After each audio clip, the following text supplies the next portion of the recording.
이제 2026년 병원년 붉은 말띠의 해를 맞이합니다. 누군가 그렇게 표현하더라고요. 적토마라고. 올해는 우리도 최선을 다해 달려가는 그런 한 해가 될 수 있기를 소망하며 가장 먼저 주님 앞에 예배함으로 이 해를 시작하는 여러분을 환영하고 축복합니다. 2026년은 하나님이 더욱더 동행하셔서 여러분의 삶에 하늘의 복이, 형통이, 인도가, 주장하심이 충만한 한 해가 되실 수 있기를 주님의 이름으로 축원을 드립니다. 우리 전후좌우로 인사하시겠습니다. 하나님의 은혜로 충만한 한 해 되시기 바랍니다. 날마다 하나님의 축복이 풍성하게 넘치시기 바랍니다. 우리 전후좌우로 간단하게 얘기하면 이렇죠. 새해 복 많이 받으십시오. 가장 우리가 잘하는 인사죠. 새해 복 많이 받으십시오. 한국 사람처럼 참 복 받기 좋아하는 사람은 없는 것 같아요. 그런데 그 복이 하나님이 주시는 복이면 가장 큰 복이 될 줄로 믿습니다. 2026년도 표는 사도행전 1장 12절로 14절의 말씀을 가지고 오로지 기도로 능력 있는 교회로 정했습니다. 죄송하게도 현수막이 다음 주나 돼야 올 것 같아서 아직 게시를 못하고 있는데, 우리가 10년의 표, 되살아나리라고 하는 10년의 표를 가지고 우리가 함께 이 10년 동안 매해 한 해 한 해 우리가 하나님 앞에 세워져가는, 되살아나는 교회가 되기를 소망하면서 계획을 준비하고 있습니다. 그런데 되살아난다라고 하는 말 속에는 이런 의미를 담고 있습니다. 되살아난다라는 말을 사용하기 위해서는 죽었었다는 고백이 필요하죠. 무너졌었다는 사실을 인정할 수 있어야 됩니다. 더는 스스로 일어설 수 없다고 솔직한 고백을 가질 때 우리는 되살아날 이유가 생기는 겁니다. 여러분, 잘 나갈 때 되살아나겠다고 말하는 사람 보셨습니까? 잘 나갈 때 누구도 그냥 갑니다. 그런데 안 될 때, 힘들 때, 어려울 때, 병들었을 때 우리는 되살아날 것을 소망합니다. 사람은 숨이 막힐 때, 마음이 꺾일 때, 길이 보이지 않을 때 그제서야 다시 회복되기를 기대하게 되어져 있습니다. 우리는 부흥을 떠나간 시대를 우리가 살아가고 있다라고 생각을 합니다. 부흥의 열풍으로 세계가 놀랄 만한 부흥을 이루었던 것이 대한민국 교회입니다. 그런데 이 시대 그 부흥의 열정과 열기들이 침체와 축소로 바뀌어지고 있는 모습을 우리가 발견하며 걱정을 합니다. 하지만 부흥이 끝난 건 아닙니다. 오히려 이때 우리에게 되살아나야 될 이유가 있는 것이고, 그 되살아난다는 것은 복음을 위해서, 우리의 영혼을 위해서, 그리고 이 땅의 구원을 위해서 절대적으로 필요한 일이라는 생각을 합니다. 되살아나리라는 말은 성경적으로 보면 우리가 에스겔서 37장 말씀을 압니다. 마른 뼈들이 다시 살아나는 것. 정말로 죽어서 말라버린 뼈가 다시 살아날 수 있는가 하는 겁니다. 근데 하나님은 이렇게 묻지 않으십니다. 너희가 얼마나 준비되었냐? 너희가 다시 일어설 의지가 있느냐? 이렇게 묻지 않으십니다. 대신 이렇게 물으십니다. 이 뼈들이 능히 살겠느냐? 그때 에스겔이 대답합니다.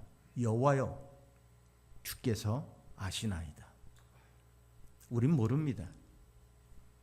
이 에스겔의 대답 속에서 우리는 기도를 경험하고 동시에 간구, 또 포기된 나의 삶을 바라볼 수 있습니다. 그리고 전적인 의지, 확신, 믿음이 곧 주님만이 아십니다.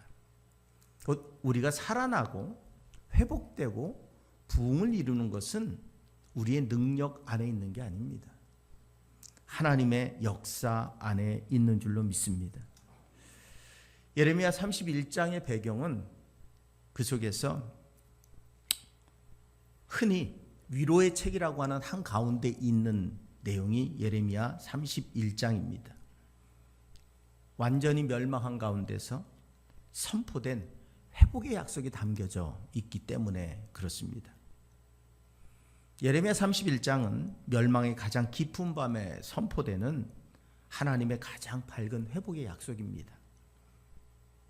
특별히 31장 7절로 14절은 그 회복의 첫 울림입니다. 기도와 울음 속에서 다시 시작되는 되살아남의 서곡이 되고 있습니다. 이스라엘은 패배했습니다. 포로가 되었습니다. 흩어졌고 신앙은 무너졌습니다. 성전은 불탔고 기도는 끊긴 것처럼 보입니다. 완전한 절망이죠. 완전한 낙심이죠. 아무것도 바라볼 수 없는 그 자리에서 오늘 7절에 그렇게 말씀을 하고 있습니다. 여호와께서 이와 같이 말씀하시니라 너희는 여러 민족의 앞에 서서 야곱을 위하여 기뻐 외치라. 너희는 전파하며 찬양하며 말하라. 여호와의 주의 백성 이스라엘의 남은 자를 구원하소서. 기뻐하라 합니다. 찬양하라고 말씀하고 있습니다. 울고 있는 백성에게, 아직 돌아오지 못한 백성에게 하나님은 노래하라고 말씀하고 있다는 겁니다. 왜냐하면 회복의 시간이 인간의 능력이 있지 않기 때문에 그렇습니다. 회복이 인간의 전략에서 시작되는 것도 아니고 인간의 결심에서 시작되는 것도 아닙니다. 회복은 기도의 자리, 하나님께 다시 부르짖는 자리로부터 시작되는 겁니다. 지금 우리에게 이 기도의 자리를 요청하고 계신 겁니다. 이 땅을 회복하시기 원하시는 하나님, 이 땅을 새롭게 하시기 원하시는 하나님, 이 땅을 온전케 하시기 원하시는 그 하나님께서 오늘 우리를 기도의 자리로 부르시는 겁니다. 왜? 회복을 위해서. 다 무너진 것 같습니다. 다 사라진 것 같습니다. 이제는 절망밖에 남은 게 없는 것 같고 이제는 포기할 때가 된 것 같습니다. 하지만 마른 뼈도 살려내시는 하나님께서 오늘 하나님께로 나아오라고 말씀하고 있다는 겁니다. 우리는 왜 기도의 자리로 돌아가야만 될까요? 첫째로, 기도는 무너진 삶이 다시 하나님을 향하여 나아가는 첫걸음이기 때문에 그렇습니다. 9절에 그들이 울며 돌아오리니 내가 그들을 인도할 것이라고 말씀합니다. 회복의 첫 장면은 울음입니다. 기도의 첫 모습은 눈물입니다. 주석들은 공통적으로 이 울음은 회개의 공로가 아니라 무능력의 고백이라고 이야기하고 있습니다. 하나님께 돌아오는 자는 결단이 아니라 하나님의 은혜에 붙들림 받은 탄식이 이루어질 때 돌아올 수 있다고 말하고 있습니다. 여러분, 기도는 강한 신앙의 증거가 아닙니다. 우리는 믿음 있는 사람이 기도한다고 생각합니다. 맞습니다. 그런데 믿음 있는 사람의 특징이 뭐냐면 나는 죽었습니다 하는 겁니다. 나는 내 힘으로 못 삽니다 하는 겁니다. 기도는 더는 강할 수 없다는 고백입니다. 기도할 힘도 있어야 기도하죠. 하나님, 기도할 힘조차 없습니다. 근데 성경은 정반대로 말합니다. 기도는 힘이 없을 때 시작되는 겁니다. 다윗을 보십시오. 시편 51편에 왕의 기도가 아닙니다. 죄 지은 한 인간의 울음입니다. 하나님이여 불쌍히 여기소서. 한나를 보십시오. 자녀를 얻지 못해 한탄하고 있는 그 한나. 성전에 가서 기도하는데 소리가 나지 않습니다. 왜? 소리낼 기운조차 없었기 때문에. 그냥 성전에 가서 하나님 앞에 들리지 않는 우물우물대는 그 한탄을 내려놓을 때 하나님은 그 기도에 응답하셨다는 사실입니다. 예수님도 그렇게 하셨습니다. 겟세마네 동산에서 심히 고민하여 죽게 되었다는 표현을 쓰고 있습니다. 그리고 땀이 핏방울로 변할 때까지 아버지 앞에 간절히 기도했습니다. 성경은 우리에게 말해줍니다. 기도는 능력의 증명이 아니라 능력의 부재를 인정하는 행위라고 말합니다. 사람이 스스로 감당할 수 있으면 기도하지 않습니다. 기도는 나는 아직 괜찮습니다가 아니라 이제는 정말 하나님 아니면 안 되겠습니다 라는 고백입니다. 기도는 나는 충분히 믿습니다가 아니라 하나님 더 이상 내가 할 수가 없네요 라는 고백입니다. 찰스 스펄전은 눈물로 드리는 기도는 천국의 문을 여는 열쇠라고 말합니다. 마틴 로이드 존스는 기도는 믿음의 정상이 아니라 믿음의 바닥에서부터 시작된다고 말합니다. 여러분, 우리는 믿음이 있어야 기도하지요. 맞습니다. 한데 좋을 때 우리는 누구든 아무리 믿음이 좋아도 진실한 기도가 이루어질 수 없습니다. 결국 우리가 기도한다는 건 우리를 내려놓고 하나님 더 이상 내 힘으로는 안 됩니다. 그 고백이 우리의 기도가 될 때 역사가 시작되는 겁니다. 기도는 패배의 선언이 아닙니다. 기도는 항복하는 겁니다. 기도는 내가 졌습니다가 아닙니다. 이제 더 이상 내 방식으로는 못 가겠습니다. 하나님 맡아주옵소서. 이게 기도입니다. 우리는 그동안 기도를 너무 착각하고 살았습니다. 기도를 통해 내가 뭔가를 얻고 가지고 누리기를 원하며 살았습니다. 하지만 기도는 내가 없어지는 겁니다. 하나님 받으십시오. 내 모습 이대로. 난 이제 기도할 힘도 없습니다. 하나님 앞에 주여라고 부르짖을 만한 능력도 없습니다. 이제 기운도 안 납니다. 그러니 하나님 앞에 맡길 수밖에. 그때부터 우린 진정한 기도가 시작되는 겁니다. 시편 127편 1절에 보면 여호와께서 집을 세우지 아니하시면 세우는 자의 수고가 헛되다는 말씀이 있습니다. 기도는 포기하는 게 아닙니다. 하나님 앞에 내 삶을 위임해 드리는 겁니다. 그러면 우리는 기도할 이유가 생깁니다. 내가 할 수 없는 내 자녀의 문제, 내가 할 수 없는 내 사업장의 문제, 내가 할 수 없는 내 건강의 문제, 내가 할 수 없는 내 상처의 문제, 내가 할 수 없는 수없이 많은 문제, 내가 할 수 있는 것보다 찾아보면 할 수 없는 게 훨씬 더 많은 내 인생. 그러니 기도할 수밖에 없죠. 가장 낮은 곳에서 드린 기도가 바로 요나의 기도입니다. 물고기 뱃속에서 요나는 거룩한 문장으로 가득한 기도를 드린 게 아닙니다. 그저 살려주세요 라고 외친 겁니다. 분명한 사실은 여러분, 기도는 환경의 문제가 아닙니다. 방향입니다. 2026년 강해지겠다고 시작하는 해가 아닙니다. 기도로 다시 하나님을 바라보는 해가 되시기 바랍니다. 하나님께 나의 삶을 위임할 때 나의 능력이 아닌 하나님의 능력으로 살아가는 그런 복된 한 해를 만들어 가시기를 부탁을 드립니다. 두 번째로, 하나님은 기도하는 공동체를 다시 모으신다는 겁니다. 8절은 우리에게 이렇게 말씀합니다. 보라, 나는 그들을 북쪽 땅에서 인도하여 땅끝에서부터 모으리라. 그들 중에는 맹인과 다리 저는 사람과 잉태한 여인과 해산하는 여인이 함께 있으며 큰 무리를 이루어 이곳으로 돌아올 것이라고 말씀하고 있습니다. 하나님은 개인 몇몇의 성공을 말씀하지 않습니다. 하나님은 흩어진 백성 전체가 돌아오기를 말씀합니다. 예레미야의 회복 신학은 철저히 공동체적이라고 성경학자들은 이야기합니다. 칼빈은 하나님은 홀로 서 있는 신앙을 기뻐하지 않으신다고까지 말씀을 하고 있습니다.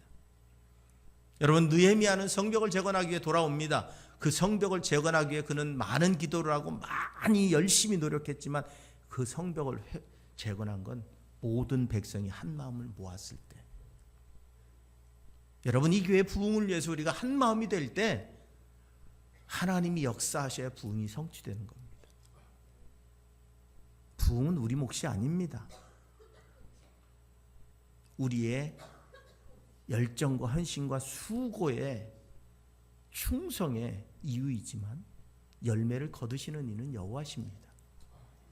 우리에겐 뿌리란 사명을 주셨습니다. 근데 혼자 뿌리기는 너무 힘들고 어렵습니다. 기도는 언제나 함께의 자리로 우리를 이끌어갑니다. 사도행전 1장 14절을 보면 여자들과 예수의 어머니 마리아와 예수의 아우들과 더불어 마음을 같이하여 오로지 기도에 힘썼다고 초대교회의 능력이 나타난 출발점을 말씀하고 있습니다. 기도는 항상 공동체를 향합니다. 성경의 기도는 거의 예외 없이 복수형을 사용합니다. 주기도문에도 나의 아버지가 아닙니다. 우리 아버지지. 왜 이렇게 성경은 공동체를 중요하게 여길까? 사도행전 1장 14절에 마음을 같이 해서 오로지 기도에 힘썼다고 말씀합니다. 마태복음 18장 20절에는 더 분명하게 이렇게 말씀합니다. 두세 사람이 내 이름으로 모인 곳에는 나도 그들 중에 있다고 말씀합니다. 여러분, 혼자 하는 건 쉽습니다. 너무 쉬워요. 근데 둘이 하려면 둘이 마음을 맞춰야 돼요. 셋이 하려면 셋이 마음을 맞춰야 돼요. 열이 하려면 열이 마음을 맞춰야 돼요. 열의 마음이 다 다릅니다. 그 다 다른 마음을 하나로 묶는 데는 중요한 게 뭐냐면 하나님을 바라보는 것 하나밖에 없습니다. 생각이 다 다른 사람들이 어떻게 한 마음을 만들 수 있을까? 모두가 하나님을 바라보면 한 마음이 됩니다. 한 뜻을 깨닫게 됩니다. 한 뜻을 알게 되어져 있다는 겁니다. 그래서 하나님은 교회를 몸으로 표현합니다. 에베소 1장 22절 23절에 보면 교회는 그의 몸이라고 표현합니다. 몸은 혼자 존재할 수 없습니다. 눈만 있는 몸이 없고 입만 있는 몸이 없고 다리만 있는 몸이 없고 손만 있는 몸이 없기 때문입니다. 각각의 기능을 가진 다양한 것들이 다양한 능력을 가지고 하나가 될 때 몸이라고 표현을 하는 겁니다. 하나님은 은혜를 개인에게만 직접 주시지 않습니다. 많은 경우 사람을 통해서 주시죠. 그래서 우리를 서로 지체라고 이야기합니다. 사람을 통해 위로를 주시고 사람을 통해 권면을 주시고 사람을 통해 함께 성장해 갈 수 있게 만들어 주십니다. 그러기에 공동체를 떠난 신앙은 은혜가 차단된 신앙일 수 있습니다. 물론 사람을 통해 상처도 옵니다. 사람을 통해 괴로움도 없고 갈등도 옵니다. 하지만 분명한 사실은 우리가 하나님의 사람으로서 하나님의 사랑을 실천하는데 나 혼자 사랑을 실천할 수는 없어요. 나 혼자 좋은 성품을 가진 사람이 될 수는 없다고요. 나 혼자 거룩한 사람이 될 수는 없어요. 이 무리 안에서 나는 사랑을 줄 수 있을 때 사랑을 경험하는 거예요. 대상이 있어야 사랑도 하는 것이고 대상이 있어야 겸손도 하는 것이고 대상이 있어야 충성도 하는 것이고 대상이 있어야 내가 뭔가 줄 수도 있고 받을 수도 있는 거죠. 나홀로의 신앙으로 우리가 무엇을 이룰 수 있다? 분명히 나 스스로는 만족할 수 있지만 그게 정말로 온전한 것인가 하는 겁니다. 그 상처를 뚫고 그 괴로움을 뚫고 그곳에서도 하나님을 바라보며 나아갈 수 있는 신앙, 그게 하나님이 원하시는 신앙이기 때문일 겁니다. 히브리서 10장에 보면 서로 돌아보아 사랑과 선행을 격려하며 모이기를 패하는 일이 없도록 하랍니다. 모이기를 패하는 일이 없도록 하랍니다. 오늘 세상은 점점 홀로 방 안으로 굴 속으로 점점 들어가는 세상 속에 핸드폰 하나만 가지고 있으면 즐거운 것, 좋은 것, 기쁜 것, 감동 다 느낄 수도 있는 세상. 핸드폰 하나만 있으면 주문하면 밥도 오고 사람도 오고 다 올 수 있는 세상. 그래서 핸드폰 하나만 있으면 괜히 내가 걱정하고 괜히 조심하고 주의하고 그러면서 살지 않아도 되는 세상. 그런데 외로움에 쩌들어 있는 세상. 오늘 우리가 모이는 것을 피하는 것은 결국 우리로 하여금 진정한 사랑의 실천을, 진정한 나눔의 실천을, 진정한 하나님이 기뻐하시는 함께함을 위한 희생의 실천을 중단하게 만드는 일일 수밖에 없다는 겁니다. 존 스토트라고 하는 설교자는 성령 강림 이전에 교회는 이미 기도로 하나가 됐다고 말합니다. 팀 켈러도 기도는 교회를 하나로 묶는 가장 깊은 연대다라고 말합니다. 분명한 사실은 하나님은 흩어진 사람을 기도의 자리에서 다시 만나게 하신다는 사실입니다. 말이 달랐던 사람들이, 상처가 남아있던 사람들이 다시 같은 방향을 바라보게 되는 거예요. 그게 바로 기도의 자리입니다. 기도는 혼자 버티는 기술이 아니라 함께 서는 은혜라는 말이 있습니다. 하나님은 개인의 신앙을 사랑하십니다. 하지만 교회는 공동체로 세우셨습니다. 부족한 게 많습니다. 완벽하지도 않습니다. 때로는 교회가 세상에 더 부끄러울 때도 있습니다. 그럼에도 불구하고 하나님이 교회를 유지하는 이유는 그 교회됨을 위해서 우리는 하나님의 말씀을 내 삶으로 이루어가야 되기 때문에 그렇습니다. 그 교회됨이 내 안에서 이루어지는 건 결코 쉬운 일이 아닙니다. 그러기에 하나님은 교회를 유지하시는 겁니다. 교회는 완벽한 사람들이 모인 것이 아닙니다. 변화되는 사람들이 모인 것이 교회입니다. 완벽한 사람이 이 세상에 있을까요? 내가 완벽하지 않는 건 모두가 아는 사실입니다. 단지 내가 조금씩 변해 가야 된다는 겁니다. 그리고 마지막으로 기도의 끝은 생존이 아니라 풍성함이라는 사실입니다. 이 말의 의미는 기도를 위기관리의 수단이나 최소한의 버팀목으로 축소하지 말라는 겁니다. 기도는 여러분 충분함을 넘어 넘치게 하는 게 기도입니다. 14절에 내가 기름으로 제사장들의 마음을 흡족하게 하며 내 백성도 나의 은혜로 흡족하게 하리라 말씀하고 있습니다. 하나님은 겨우 살게만 하지 않으십니다. 하나님은 흡족하게 하시는 분인 줄로 믿습니다. 하나님의 회복은 언제나 풍성함을 동반하는 겁니다. 최소한의 생존이 아니라 넘치는 회복을 말씀하신다는 사실입니다. 되살아난 삶은 숨만 쉬는 삶이 아닙니다. 은혜로 가득 차서 연약하지만 부족하지만 그 삶이 활기차지는 게 바로 회복된 삶입니다. 시편 23편을 떠올리면 내 잔이 넘친답니다. 그건 단순한 환경의 문제가 아닙니다. 주님께서도 말씀하면 내가 온 것은 양으로 생명을 얻게 하고 더 풍성히 얻게 하시기 위해서 오셨다고 말씀하고 있습니다. 하나님은 겨우 살게 하시는 분이 아닙니다. 하나님의 구원은 언제나 결핍을 넘는 충만으로 묘사됩니다. 내 백성도 나의 은혜로 흡족하게 하리라. 이 흡족하다는 사바라고 하는 이 히브리어는 배고픔이 해결된 상태가 아니라 가득 차고 만족하는 상태를 의미하는 단어입니다. 분명한 사실은 주님은 우리에게 풍성함으로 채우시는 분인 줄로 믿습니다. 그래서 기도의 응답은 연명이 아닙니다. 새로운 삶으로의 전환을 의미합니다. 여러분 엘리야와 사르밧 과부의 이야기를 잘 압니다.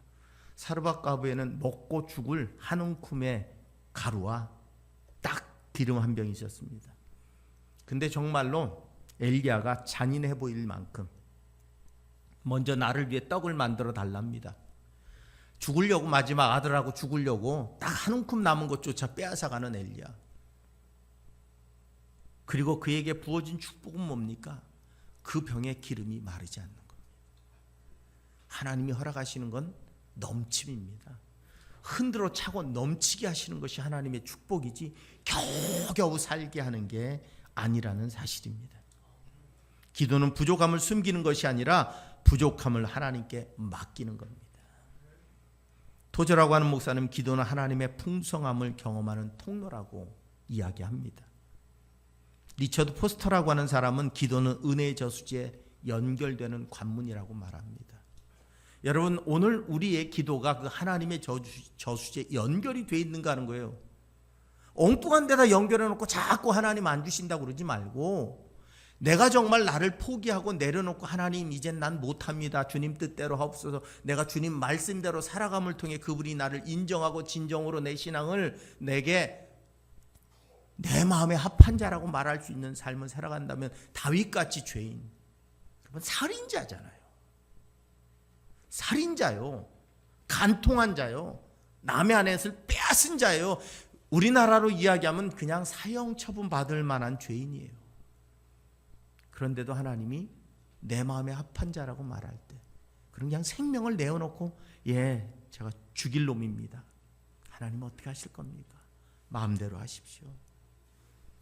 대신 그의 아들의 생명을 걷어가셨지만, 그럼에도 불구하고 그 연약함으로 하나님께 나올 때 하나님은 너 모습이 별로야, 너 그거 갖고 안 돼 라고 말씀하시지 않는다는 거예요. 진심으로 하나님이 받아들일 수 있는 나의 중심이 들어질 때 하나님은 기뻐하신다는 겁니다. 여러분, 우리가 이곳에 있지만 하나님은 우리의 중심을 보시는 분입니다. 저는 여러분의 겉모습을 보고 있지만 하나님은 우리의 중심을 보시고 예배를 받으시는 줄로 믿습니다. 조지 밀러라고 하는 사람이 단 한 번도 후원 요청의 편지를 쓴 적이 없답니다. 그리고 한 일은 기도한 일이었습니다. 먹을 것이 없는 아침에 하나님 앞에 무릎 꿇고 기도하면 그 식탁에 필요한 빵과 우유 배달부가 정확하게 그 시간에 와서 모든 고아원 아이들이 먹을 만한 양의 빵과 우유를 배달해 줬다는 사건은 지금도 유명한 사건입니다. 누구에게 후원을 구한 게 아니라 그저 아무것도 없는데 하나님 앞에 간구했기 때문입니다. 기도는 위기에서 시작되지만 목적은 회복된 삶입니다. 많은 기도는 절박함에서부터 시작되죠.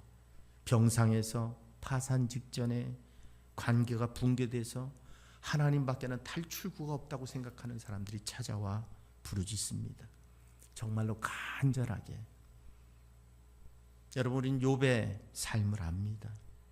그가 벗어날 때 그에게 주신 축복은 이전보다 배가 되는 축복. 하나님은 그냥 겨우 생명유지선으로 주시는 게 아닙니다. 하나님 우리에게 흔들어 차고 넘치게 주시는 줄로 믿습니다. 그리고 여러분, 착각하지 말아야 될 것, 그 풍성함은 많아짐이 아닙니다. 만족함입니다. 내가 어떤 상황이 있더라도 기뻐하고 감사하며 평안할 수 있는 것. 정말로 여러분, 많이 가진 것으로 우리가 행복할 수 있다면 많이 주실 겁니다. 그런데 많이 가져도 불행할 수 있습니다. 그런데 하나도 없는데도 행복한 사람이 있습니다. 오늘 먹을 거리가 없는데도 기뻐하며 감사할 수 있는 사람이 있습니다. 누가 더 행복한 사람일까요? 많이 갖고 두려워하는 사람일까요? 없어도 감사하는 사람일까요? 빌립보서 4장 11절로 13절에 나는 비천에 처할 줄도 알고 풍부에 처할 줄도 알아 내게 능력 주시는 자 안에서 내가 모든 것을 할 수 있다는 바울의 고백이 있습니다. 어떤 상황에 처하든 상관없다는 거예요. 그저 내 안에 계신 하나님 때문에 난 살아갈 수 있다고 고백하는 겁니다. 풍성함은 환경의 변화가 아닙니다. 마음의 자리가 이동하는 겁니다. 비록 지금 상황은 어렵고 힘들고 어떨 때는 정말 그냥 내려놓고 싶을 때가 많지만 그때도 하나님께서 내게 위로를 주시고 용기를 주시고 힘을 주셔서 그래, 이 시간도 지나가겠지, 또 하나님 이기게 하시겠지, 그 용기가 나를 다시 살아나게 하는 능력이 되어질 수 있다는 사실입니다. 이스라엘은 포로에서 돌아오기만 하면 될 것 같았지만 하나님은 노래하게 하시고 기름으로 흡족하게 하시고 기쁨으로 춤추게 하셨습니다. 하나님은 돌아오는 것으로 끝내지 않으셨습니다. 기뻐하는 삶까지 회복하셨다는 사실입니다. 겨우 숨 쉬는 삶이 아니라 하나님으로 가득 찬 평강의 삶을 기도하는 자에게 하나님은 허락해 주실 것이라고 하는 사실입니다. 여러분, 대한민국 아까 기도하신 것처럼 전쟁, 가난, 상실의 한복판에서 한국교회는 기도를 선택했습니다. 여러분, 새벽 기도는 성경에 나와 있지도 않고 교회 예전에 있지도 않은 거예요.